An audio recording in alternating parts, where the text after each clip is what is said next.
Olá, tudo bem? Vamos fazer um outro vídeo hoje.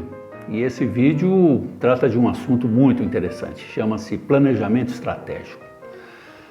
Todo mundo conhece esse tema, né? Esse tema nas grandes indústrias, nas empresas de grande porte, é um tema muito comum, não é? Eu trabalhei em empresas grandes e a gente fazia planejamento estratégico constantemente, não é? Agora eu pergunto, e nas empresas pequenas? E nas empresas de porte médio, por exemplo? É difícil a gente ver uma empresa que tenha a estruturação de um planejamento estratégico colocado ao longo do ano, não é? Algumas empresas até de porte pequeno têm feito, mas são muito raros esses casos, né? Quando a gente olha empresa pequena, empresa média, empresa grande, a gente fica pensando, bom, qual é o número ideal ou o número que é caracterizado por esses tipos de empresa? Você tem as microempresas que vão entre 1 e 19 funcionários, e em torno aí de 15 a 18 tem sido a média das microempresas, né?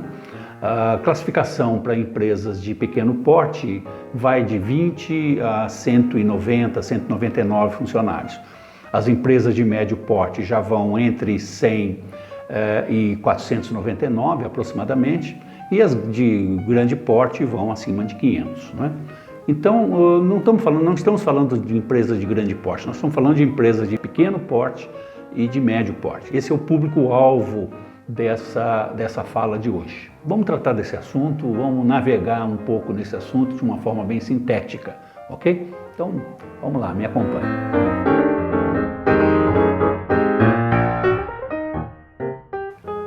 Muito bem, vamos começar a falar desse assunto escutando os gurus, os entendidos, as pessoas que têm a voz da experiência. Então, para falar de experiência em gestão, nós temos que começar com o pai da administração moderna, conhecido como Peter Drucker. Eu captei uma frase dele num dos livros que ele diz assim: o planejamento, ele não diz respeito às decisões futuras. O planejamento estratégico, ele diz respeito a implicações futuras de decisões presentes. Isso é interpretação interessante, né? Quer dizer, não é ficar tentando imaginar o que vai acontecer no futuro, mas são decisões hoje que vão implicar na história de futuro próximo da empresa. Então é bom ter isso bem conceituado, né? Um outro guru também teve uma frase interessante que eu separei, que é do famoso professor Dr. Ishikawa.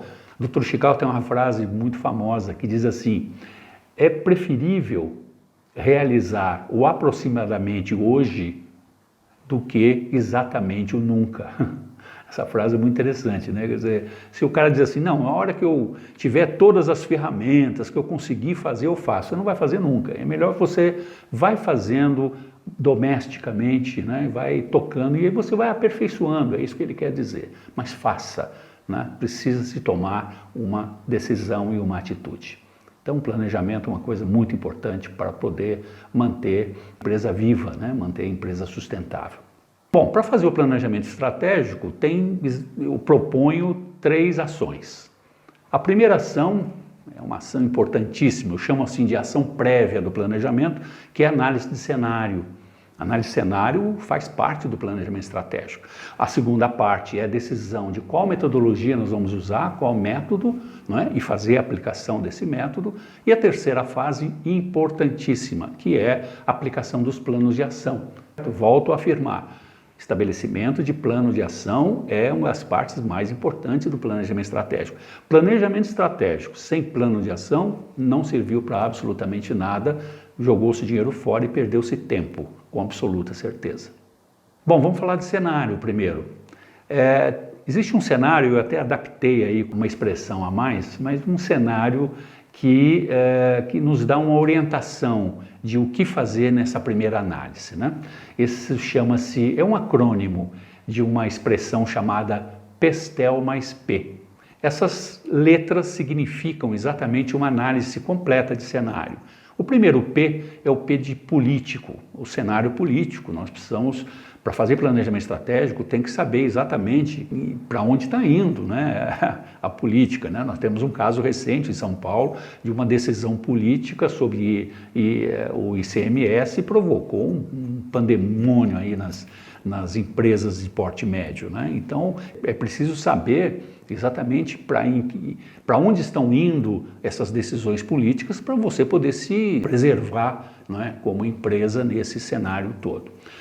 O E significa o cenário econômico, então é importante que, para se fazer um planejamento estratégico, que se saiba a cotação do dólar, para onde essa moeda está indo, né, o processo comparativo com moedas que são influentes no mundo dos negócios, ter uma ideia sobre as decisões econômicas, né, que se tem, sobre câmbio e coisas desse tipo, né, principalmente empresas mesmo pequenas e médias que são exportadoras, é importante saber a variação cambial e esse tipo de informação, né?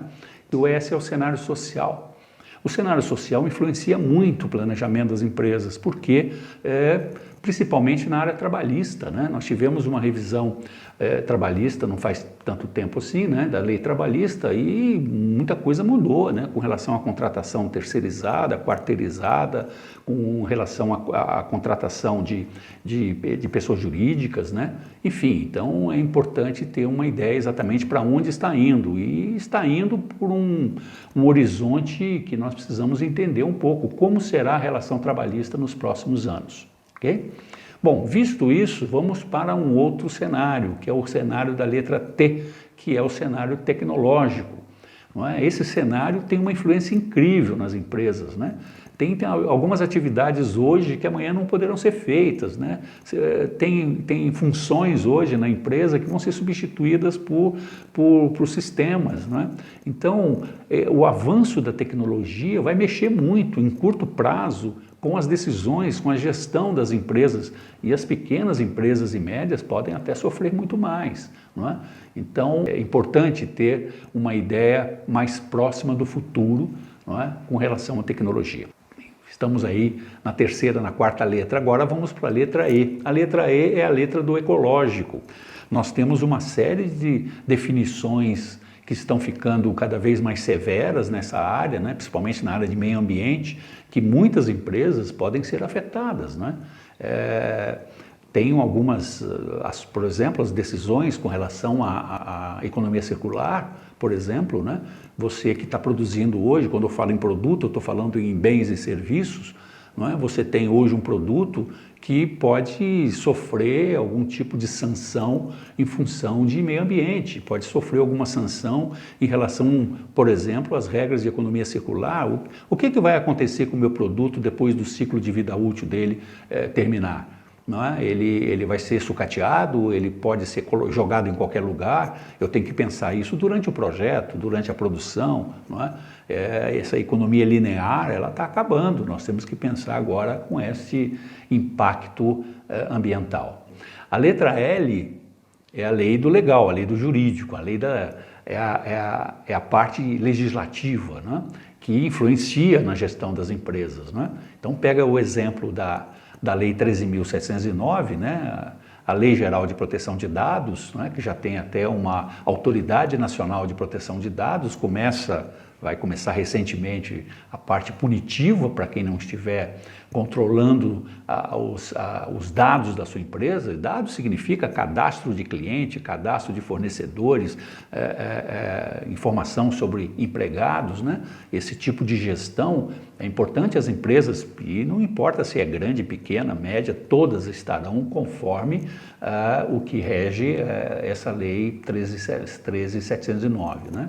E outra lei também, a 12.846, que é a lei da anticorrupção, né? Que é a lei do compliance. Não é? Isso tudo está afetando muito o planejamento das empresas. Não é? Então, sobra o último P, que eu coloquei lá, o mais P. E esse último P chama-se cenário pandêmico. Não é? Esse cenário é importante nos planejamentos estratégicos, eles não eram colocados antes. Hoje é necessário. Não é? Nós tivemos ciclos pandêmicos que afetaram muito o desempenho das empresas, né? Desde lá da peste negra no século XIV, depois a Europa viveu aquela situação crítica na época da gripe espanhola, né, em 1918, depois recentemente aí o H1N1 da gripe suína, né, que afetou muito, muitos funcionários deixaram de trabalhar por estarem acamados, né? E agora, recentemente, nós estamos vendo o fenômeno do coronavírus, né? E que aí nas empresas, e as pequenas são mais afetadas e as médias, né? Com um problema de lockdown, não é? Então tem que se colocar isso no planejamento estratégico, do tipo a questão, e se tiver um lockdown de curto prazo, o que nós podemos fazer hoje para começar a nos preservar? Então isso chama-se análise de cenário, são informações buscadas na internet, nos seminários, nas leituras, na mídia especializada, e o empresário, né, o dono da pequena empresa, da microempresa, da empresa média, ele precisa estar sempre bem informado antes de fazer o seu planejamento estratégico. Bom, agora vem a parte de ferramentas. A gente tem que escolher que ferramentas nós vamos usar, já que eu estou com cenários de um modo geral, o PESTEL mais P está bem na minha cabeça, eu sei mais ou menos para onde as coisas estão indo. Então existem duas análises que eu proponho, ou duas ferramentas que eu proponho. Uma delas chama-se método Anzov.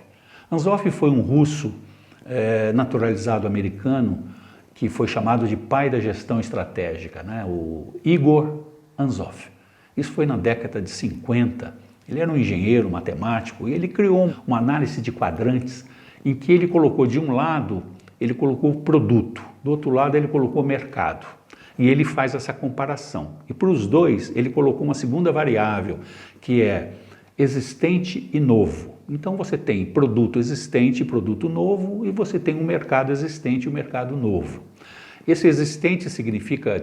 Para produto significa tipo produto de prateleira, né? E o mercado existente significa os seus próprios clientes. Então, quando eu falo produto, eu estou falando de bens e serviços, hein? Não estou falando só de peças e bens tangíveis, né? Então, ele cruza essas linhas, né? Então ele diz assim, se você tem um produto existente, ou seja, um produto já de linha de produção, um produto que você tem como rotina, e você quer manter esse produto no mercado existente, ou seja, produto existente no mercado existente, você tem que fazer alguma coisa para ganhar mais mercado, né? Ele chama isso de estratégia de penetração de mercado, que aliás em marketing isso chama market share, né? Ou seja, ganho de espaço dentro do mercado. Aí você vai ter que montar um processo estratégico para saber, mexo no preço, no prazo, eu melhoro a qualidade, eu melhoro a produtividade, eu reduzo custos. Então são planos que você tem que fazer para manter o seu produto existente no mercado existente, tendo um market share melhor. Agora, você também pode ter um produto existente, ou seja, um produto da sua prateleira, que você quer vender no mercado novo, no mercado que o seu concorrente não está. Então aí você tem que fazer o quê? Desenvolvimento desse mercado. Isso significa pesquisa, diagnóstico, saber se esse produto realmente tem características para ser comprado por aquele mercado. Então tem todo um trabalho de desenvolvimento de mercado. Não é? Então essa também é uma estratégia interessante para que você possa manter a empresa com melhor performance.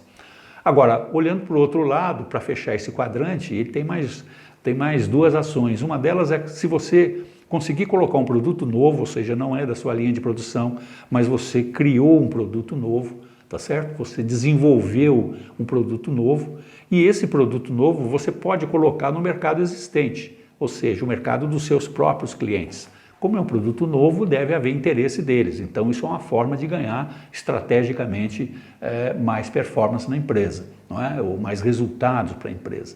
E, finalmente, o quarto quadrante que o Anzov coloca, que ele chama de estado da arte, que é você ter um produto novo, criado por um processo inovativo, né? Um processo que nenhum cliente, nenhum concorrente tem, e aí você coloca esse produto novo no mercado novo, ou seja, no mercado onde o seu concorrente não está. Então ele chama de diversificação, ou seja, você sai completamente daquela rotina de produtos e mercados que já são conhecidos. Então, essa é uma análise, né? Isso geram algumas questões que precisam ser trabalhadas. Vale a pena criar um produto novo para mercado novo? Não. Vale a pena continuar no mercado existente? Então, essa é uma decisão chamada de matriz de estudos estratégicos. Isso serve para empresa grande, pequena, média, para qualquer tamanho de empresa, chama-se pensamento estratégico. Agora, a ferramenta de aplicação realmente prática, e é a ferramenta conhecida no mundo todo, que chama-se SWOT. O SWOT é uma matriz conhecida, né? É uma matriz que tem 4, é um acrônimo, né, com 4 letras, que são letras de origem inglesa, né, de forças, né, a strengths. Você tem o W de weaknesses, que são as fraquezas, você tem o O de opportunities, que são as oportunidades, e o T de traits, que são as ameaças, né? Entrando nesta matriz, quando se fala em forças, alguém diz, o que nós vamos identificar? Vamos identificar nossos pontos fortes na empresa, não é? Aquilo que a empresa tem de bom, aquilo que a empresa tem em relação a produto, à gestão, aos sistemas, né? Então vamos relacionar essas forças, porque nós vamos precisar delas. E as fraquezas? As fraquezas são aqueles pontos onde a empresa tem deficiência, tem dificuldade, onde o concorrente é melhor, não é? Onde eu tenho falhas em processos, falha na própria gestão, na própria cultura da empresa. Muitas vezes eu tenho uma cultura que não é uma cultura de fortaleza, é uma cultura que tende a fraquezas, né? Então, a vulnerabilidades, posso chamar assim. Então, vamos identificando. A matriz do SWOT pede para que você identifique esses pontos. Bom, os outros 2 pontos já são de visão externa, um deles é sobre oportunidades, ou seja, aonde nós podemos ter conquistas, né? Aonde nós podemos buscar fontes inovadoras para nos diferenciarmos do mercado. Então, é uma discussão que é feita, volto a dizer, sempre com os cenários como pano de fundo, né, onde nós vamos identificando para depois a gente tem a outra parte que chama-se plano de ação, hein? Tá? Ok? E a última são as ameaças. As ameaças é o que mais se discute, né? Quer dizer, quais são os aspectos que estão fora da empresa e que ameaçam o nosso dia a dia, né? Que impedem que nós tenhamos um bom desenvolvimento, né, da empresa. São algumas características externas que podem colocar em risco, né, a sobrevivência e a sustentabilidade dos nossos negócios. Com esses 4 pontos de discussão e com todas as informações que são advindas desses 4 pontos, é exatamente a aplicação que nós falamos da aplicação da ferramenta do SWOT. Aplicado o pensamento estratégico de Anzoff, naquela visão estratégica de produto e mercado existente e novo, e depois com a aplicação do SWOT, não é, no processo de gestão participativa, eu sempre recomendo que isso se faça nos níveis executivos, nos níveis gerenciais, não é? Com isso posto, eu tenho uma relação de atividades que deverão entrar no chamado plano de ação. Agora tem que partir para a ação, não é? A ação significa quem vai fazer, o que vai ser feito, onde vai ser feito, por quem que vai comandar esse trabalho, não é? Quais são os prazos que tem, quanto é que isso vai custar, não é? Como se fosse um cronograma, né? Passo a passo do que vai ser feito para cada ação que for levantada nessas matrizes. As pessoas perguntam normalmente para mim de quanto tempo tem que fazer análise de planejamento estratégico. Eu participei em empresas grandes onde se fazia planejamento para 10 anos, né? Depois para 5, né? Depois foi diminuindo. Hoje nós estamos fazendo análise estratégica no máximo para 12 meses, né? Porque ninguém sabe o que vai acontecer daqui 1 ano, daqui 6 meses até.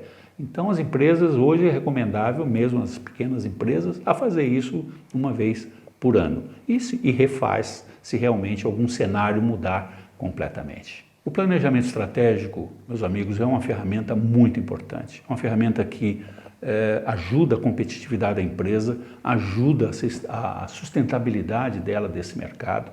E eu digo sinceramente, faça, né? Seguindo a linha que o Dr. Ishikawa falou, não precisa ser um expert para começar. Comece domesticamente e faça o planejamento estratégico junto com seus funcionários, né? Peça ajuda se precisar de alguém, um especialista que possa te dar orientação, mas faça.